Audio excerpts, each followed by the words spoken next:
Have you ever noticed that there is a relation between how we approach a new game and how we approach and deal with a new situation and life in general? Hi, I'm Ute from Ute's International Lounge, and I help internationals understand the other culture and language. In my intercultural communication trainings, I ask participants to define how they usually approach a new game. So, do they first read the instructions, or do they prefer observing first, or do they jump in and learn by doing? I found out that the way we approach a new game tells us a lot about how we approach new unexpected situations and change in general. If we rather prefer reading the instructions before participating in the game, we probably feel more comfortable when we know the rules. We want to be prepared. We don't like surprises. We might prefer following rules or have them clearly explained to us instead of finding them out by ourselves. This approach is helpful in situations where we don't have much time to prepare for a complex new game or the new situation. You can compare this reading the instructions with asking experts for help.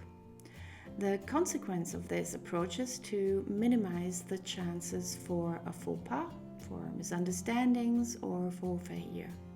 If we observe other players first, we might prefer getting a feeling for the new game, the pace in which it is played, and discover the rules by observing others. With this approach, we allow ourselves a bit more time. If we like to jump right in and learn by doing, we are probably confident that no matter what comes, we will be able to deal with it.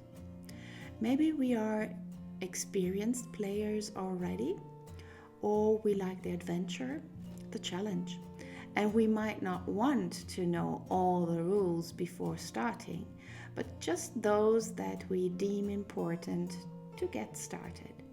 We can always find out more once we play, right? None of these approaches is better than the other. None of them is wrong, none of them is right. Furthermore, it is important to know that we probably have a different approach in each domain of life. Our personal life with our partner, with a family, our social life, and the workplace or school.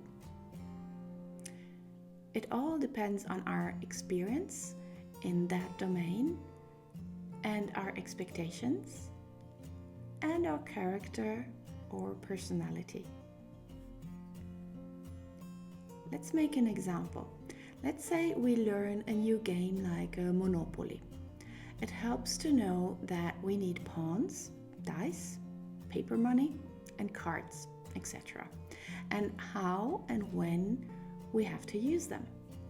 If we expect to play the Mother Goose game with cards and paper money, like Monopoly, we will be disappointed or disoriented, because we only need pawns and dice.